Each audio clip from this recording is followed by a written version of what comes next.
자해 행동의 평가 및 대처법.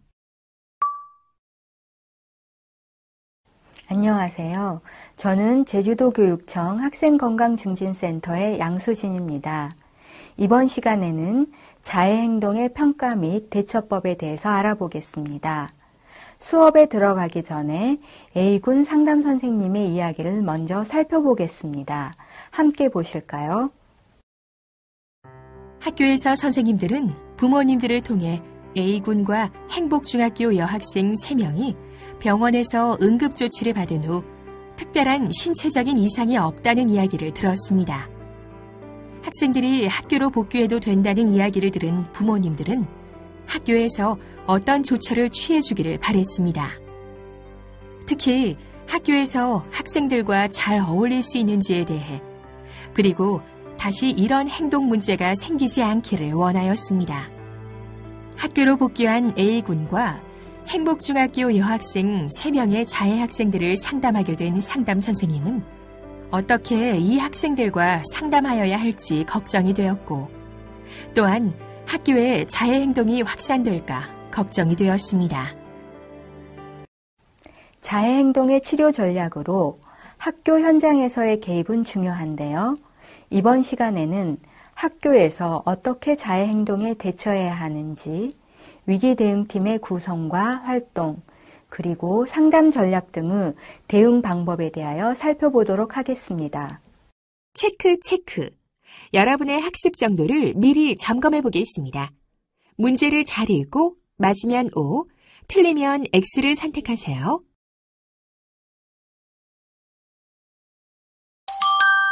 정답입니다.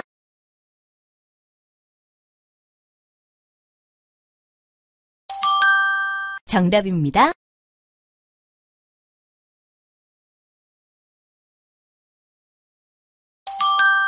정답입니다. 이번 시간의 학습을 통해 여러분은 자해 행동 개입 및 단계별 가이드라인, 학교 내 위기 대응팀 역할, 학교 기반 상담 전략에 대해 살펴보겠습니다.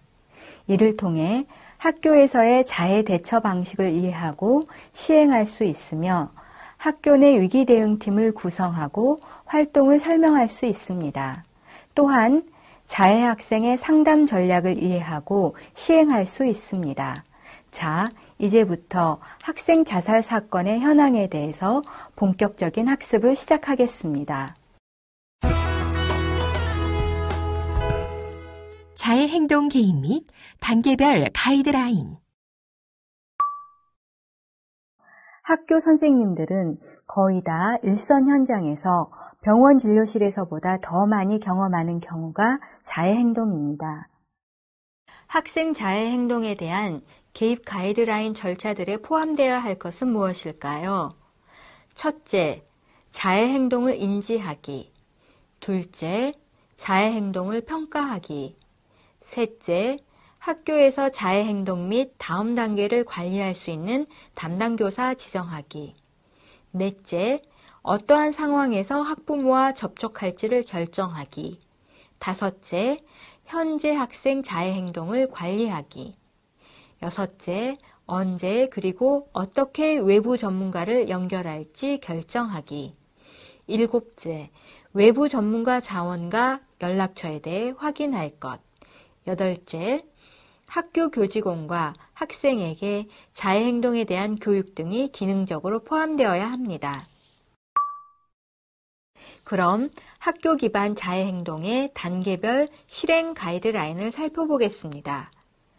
자해 행동은 어떻게 발견할 수 있을까요? 자해 행동은 학생 스스로 또는 또래 친구들이 자해 행동을 알리거나 교직원이 자해 행동의 증상 및 징후를 처음으로 발견할 수 있는데요. 자해의 증상 징후를 보면 초기에는 잘 드러나지 않아 쉽게 놓칠 수 있습니다. 자해 행동이 나타나는 부위는 주로 사용하지 않는 팔, 손, 팔뚝인데요. 예를 들어 오른손잡이의 경우 왼쪽 팔에 상처를 주는 경우가 흔합니다. 그러나 신체 어느 부위에서나 나타날 수 있음을 고려해야 합니다. 학생의 행동을 통한 자해행동 징후들에는 어떤 것들이 있을까요? 먼저 계절과 맞지 않는 복장이 있습니다. 예를 들어 따뜻한 날씨에 지속적으로 긴 소매 옷과 긴 바지를 입는 것이지요. 그리고 손목 밴드 등을 계속 붙이는 것이나 신체가 드러나는 학교 활동 참여, 즉 체육 시간 등을 꺼리는 것도 징후로 볼 수 있습니다. 붕대를 자주 사용하고 면도날과 같은 적절하지 않은 용품을 가지고 있는지도 유심히 살펴봐야 합니다. 또한 피부 위에 설명되지 않은 화상, 자상, 상처 또는 그와 유사한 흔적이 있거나 우울 및 불안 증상이 악화되는 경우도 증상 징후로 볼 수 있습니다. 그렇다면 자해 상처를 발견하면 이를 어떻게 평가해야 할까요? 가벼운 상처인 경우에는 위기 대응 담당 교사가 초기 평가를 하지만 상처가 의료적 주의가 필요한 정도라면 보건교사가 반드시 상처를 평가하고 적절한 조치에 대한 의견을 제시하도록 합니다. 학생과 차분하고 솔직하게 면담을 할 수 있다면 의학적인 내용이 포함된 자해 심각도 평가 체크리스트의 내용을 질문할 수 있는데요. 질문 문항에는 신체 중 어느 부위에 일반적으로 상처를 주었는가, 일반적으로 무엇을 사용하여 상처를 주었는가, 상처에 어떤 조치를 취하였는가, 의도한 것보다 더 심각하게 자신을 해친 적이 있는가, 상처가 감염된 적이 있는가, 상처가 걱정되어 병원을 방문한 적이 있는가 등의 질문을 합니다. 학생의 자해 행동 및 과거력에 대한 기본 정보를 수집하는 것은 향후 부모의 개입과 전문적인 치료를 결정하는 데 중요한데요. 평가할 부분은 과거력, 빈도, 사용된 방법, 유발 요인, 심리적인 의도, 폭로, 도움과 구조 요청, 그리고 현재 또는 과거의 자살 사고 행동입니다. 향후 개입 전략을 위한 평가를 알아볼까요? 먼저 위험군별로 분류합니다. 저위험군으로 분류될 수 있는 경우는 자해 행동 과거력이 거의 없고 스트레스가 있더라도 감당할 수 있는 정도의 수위에 있으며 최소한 몇 가지의 긍정적인 대처 기술, 지지 체계가 있는 경우입니다. 하지만 잦은 자해 행동과 오래전부터 자해가 시작되어 습관화된 경우, 치명적인 방법을 사용하여 자해 행동을 하는 경우, 만성적인 내적 외적 스트레스가 있으나 긍정적 지지 체계 또는 대처 기술이 거의 없는 경우에는 고위험군으로 분류합니다. 저위험군의 개입은 어떻게 이루어져야 할까요? 스트레스를 다루는 전략을 상담합니다. 자해 행동이나 기타 문제 행동의 위험에 처했을 때는 담당 교사나 신뢰할 수 있는 어른과 의논하도록 교육합니다. 일정 기간 관찰하며 담임 교사가 평가하고 정기적인 상담을 진행합니다. 부모의 개입 여부는 담당 교사가 자해 행동이 심각하지 않아 충분히 학교에서 개입할 수 있다고 확신이 드는지 여부에 따라 결정합니다. 고위험군의 경우에는 어떠할까요? 적극적인 개입과 관리를 요하는데요. 가능한 부모가 개입하여야 하고 학생 스스로 자발적으로 참여하도록 동기를 부여하기 위하여 부모 개입 및 치료 전략에 대하여 학생과 솔직하게 의논하는 것이 좋습니다. 이번에는 학부모 상담 전략을 알아볼까요? 자해 학생의 학부모와 연락이 필요한 상태라면 가능한 학생과 의논하여 학부모와 함께 만나는 것이 좋습니다. 학생이 학부모와 연락하는 것을 거절하더라도 자해 상태가 심각하여 개입이 필요하다고 판단되면 학생의 동의 없이 학부모와의 면담을 하여야 합니다. 학부모와 면담에서는 자해 행동의 개입에 도움을 주는 전문가 및 지역사회 자원에 대한 정보를 제공하고 자해를 지속하는 요인들을 파악하도록 합니다. 학생의 자해 행동에 부모가 적극적으로 개입해야 한다는 것을 교육하고 상담과 치료를 권하며 필요한 경우에는 가족 상담을 제안합니다.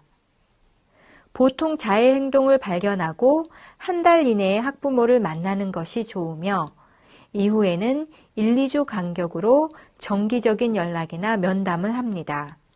학부모와 상담을 할 때 자녀의 자해 행동에 죄책감을 표현한다면 지지적인 태도와 상담을 받도록 권할 수 있습니다. 학생의 문제에 무관심한 태도를 보이는 경우 학부모의 역할이 중요함을 강조합니다. 자녀의 행동에 과도한 분노감을 나타낼 때 자해 행동의 원인과 심리적 기전에 대한 이해를 증진하도록 돕고 자해 행동에 대하여 학교 담당 교사와 상담을 요청할 수 있음을 알려줍니다. 또 하나 중요한 것은 학교 내 자해 행동의 모방 확산을 방지해야 하는 것인데요. 자해의 모방은 학교에서 주목을 받는 학생이 자해를 하거나 학생들 사이에서 특정 집단의 결속을 의미하는 행동으로 나타날 때 잘 확산됩니다. 자해 행동을 하는 학생에 대한 정보가 알려진다면 언제든지 자해 행동은 학생들 사이에서 전염성 있게 퍼져나갈 수 있습니다. 학교 내에 자해 행동이 학생들 사이에 모방 현상으로 퍼져가고 있다면 우선 학생들 사이에서 자해에 대한 이야기가 퍼지지 않도록 학교에서는 조치를 취하는 것이 좋습니다. 예를 들면 학생이 자해를 하였을 때 가능하면 또래보다는 전문 상담교사, 전문 상담사, 보건교사와 의논을 하도록 권하는 것이 좋습니다. 또한 교사가 학생의 자해 상처를 치료하는데 적극적으로 참여하며 자해 상처가 외부로 드러나지 않도록 주의합니다. 학생들에게 자해 행동의 구체적인 사안에 대하여 알려주거나 학교 전체 공지사항으로 알리지 않는 것이 좋습니다. 한편 심리적 고통과 불안정이 있는 학생들은 전문 상담교사 또는 전문 상담사에게 도움을 청하도록 권장하고 긍정적 대처기술 전략을 교육합니다. 학교 내에서 자해 행동에 초점을 두는 치료 개입은 단체보다는 개별적인 접근이 더 적절합니다. 학교 내 위기 대응팀 역할. 이번에는 위기 대응팀의 역할에 대해 살펴보겠습니다. 학교 내 위기 대응팀은 학생 자해 행동의 관리 책임을 맡는데요. 자해 행동 위험이 있는 학생을 발견하고 관리하고 학부모와 소통하는 역할 및 교직원에게 자해 행동에 대한 전반적인 교육을 제공하는 계획을 수립합니다. 통상적으로 학교 위기 대응팀은 각 학교의 특성에 맞추어 학교장, 전문 상담교사, 전문 상담사, 보건교사, 생활지도 교사 등 각 학교의 상황에 맞게 적절하게 구성되어야 합니다. 그리고 자해 행동에 대한 정신건강 전문가로부터 심도 있는 교육을 받을 필요가 있습니다. 또한 위기 대응팀은 학교 교직원 모두에게 자해 행동에 대한 전반적인 교육을 제공하기 위한 전략을 개발해야 합니다. 그럼 담당 교사의 역할을 알아볼까요? 첫째, 어떠한 자해 행동이든지 대응을 하고 정보를 수집합니다. 둘째, 학생의 상처에 대한 평가와 치료를 받도록 학교 보건교사에게 연결합니다. 셋째, 자해 학생에서 동반될 수 있는 자살 위험성에 대해 평가합니다. 넷째, 학생, 학부모 및 관련 교직원, 외부 전문가 등 필요한 경우 적절한 연락을 합니다. 다섯째, 자해 행동을 보이는 학생과 긍정적인 관계를 유지하고 학생을 지지해줄 학교 내 교사와 연결하여 학생이 도움을 받을 수 있도록 합니다. 즉, 관계를 쌓거나 그러한 역할을 해줄 수 있는 다른 사람을 찾는 역할을 합니다. 담당 교사가 자해 행동을 잘 관리하기 위해서는 학교 담임 교사들이 위기 학생을 담당 교사에게 잘 연결해 주는 것도 중요합니다. 다음은 자해 행동 교육을 통하여 알고 있어야 하는 학교 교직원의 역할입니다. 첫째, 자해 행동의 증상과 징후를 발견하기 위하여 자해 행동의 다양한 유형과 문신이나 피어싱 같이 자해 행동이 아닌 것에 대한 지식을 습득해야 합니다. 둘째, 자살 행동과 자해 행동의 차이점을 알고 있어야 합니다. 셋째, 봉합이나 다른 의학적 도움이 필요한 심각한 상처와 같은 즉각적인 관심이 필요한 자해 행동을 파악해야 합니다. 넷째, 학교에서 자해 등 위기 대응 담당 교사가 누구인지 알고 있어야 합니다. 다섯째, 자해 행동을 보이는 학생과 초기에 편안하게 대화를 할 수 있어야 합니다. 학교 기반 상담 전략. 이번에는 학교 기반 상담 전략에 대해 살펴볼 텐데요. 자해 행동 치료 전략으로 학교 현장에서의 개입이 중요하다는 것은 알려져 있으나 기타 정신건강 문제 상담과 구분되는 구체적인 자해 행동 상담 지침은 부족한 실정입니다. 이에 자해 행동 연구자와 치료자들이 제안한 상담 전략을 몇 가지 제시하겠습니다. 체크 포인트. 외국의 문헌 검토를 통해 학교 상담자가 가지고 있어야 할 태도를 이동훈 등은 다음과 같이 제시하였는데요. 첫째, 자해 행동을 질문하는 것을 불편해하지 않아야 합니다. 둘째, 학생의 발달 수준에 따라 자해 행동을 이해하려는 노력이 필요합니다. 셋째, 자해 행동을 유발하는 사고, 행동을 인지하도록 도와야 합니다. 넷째, 행동 수정 기법을 적용할 수 있어야 합니다. 다섯째, 대안적 행동 방법을 제시해야 합니다. 여섯째, 나은 사회 환경을 제공해야 합니다. 일곱째, 공감하고 감정적으로 대처하지 않아야 합니다. 마지막으로 법적 및 윤리적 원칙을 고려할 수 있는 태도를 가지고 있어야 한다고 하였습니다. 그렇다면 자해 행동 학생 상담 시 포함되어야 할 자해 행동 질문 내용은 어떤 것이 있을까요? 먼저 자해 행동에 대한 평가 항목으로 의도적으로 신체 일부나 피부에 상처를 낸 적이 한 번이라도 있는지, 자신 스스로를 다치게 하기 위해서 이용한 방법은 무엇인지, 어느 장소에서 자신의 몸을 다치게 하였는지를 질문합니다. 자해 행동이 갖는 기능의 평가 항목은 4가지인데요. 자신 스스로를 다치게 한 이유는 무엇인지, 자해할 당시 무엇인가를 다른 사람과 소통하고자 하는 것이 있었고, 있었다면 어떤 내용인지, 누구와 소통하고자 하였는지, 자해할 때 신체적인 고통이 느껴졌는지 질문합니다. 다음은 사회인 맥락과 강화 요소 항목입니다. 자해하는 것은 어떻게 배우게 되었는지, 자해할 당시 혼자 했는지, 아니면 다른 사람들과 같이 하였는지, 자신이 자해한다는 것을 아는 다른 사람이 있는지 질문합니다. 다음은 자해 행동의 빈도와 강도 평가 항목입니다. 얼마나 자주 자해 행동을 하는지, 자해 행동 이전에 자해 행동에 대해 생각하느라 소모하는 시간은 어느 정도인지, 다른 사람들이 당신을 손못 끊는 사람 또는 담배빵 하는 사람 등으로 인식하는지 질문합니다. 자살 위험 평가로 자해 행동과 관련하여 자살 생각을 느껴본 적이 있는지 질문합니다. 다음은 변화에 대한 생각의 시작과 관련된 항목입니다. 자해 행동이 문제가 된다고 생각하는지, 어떠한 점이 자신으로 하여금 자해 행동이 문제가 된다고 인식하도록 하는지, 만약 어떤 사건이 자해 행동과 관련하여 발생한다면 자해 행동이 문제가 된다고 인지할 것 같은지 질문합니다. 변화로 인해 얻는 이익과 변화에 있어서의 장벽과 관련된 항목인데요.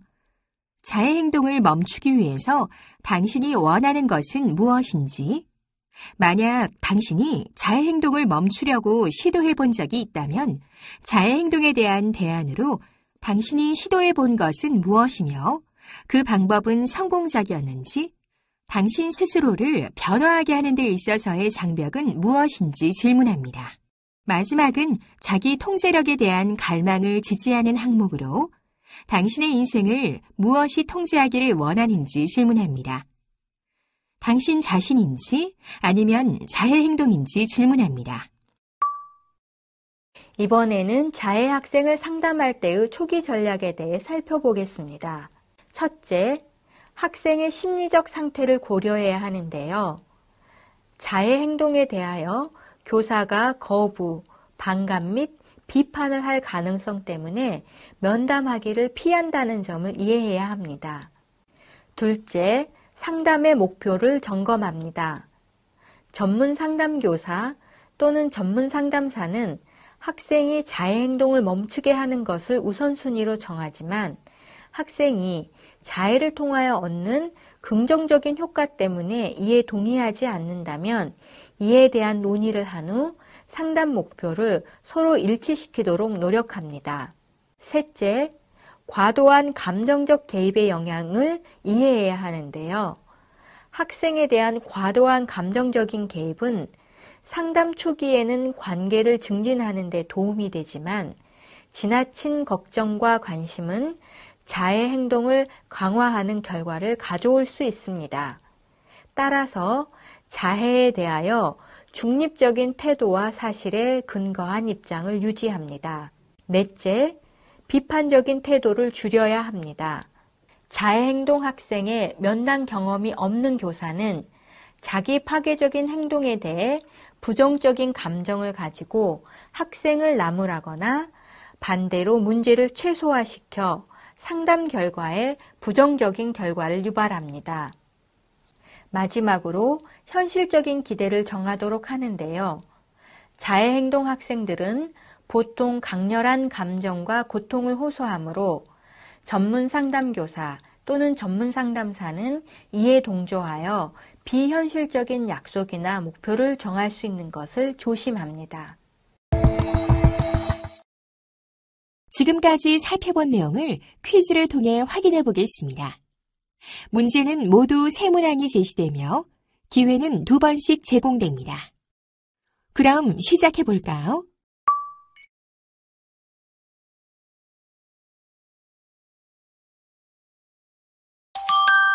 정답입니다.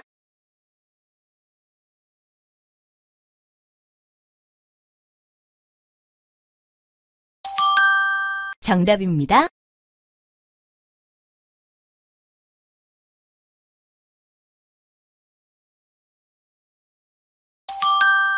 정답입니다.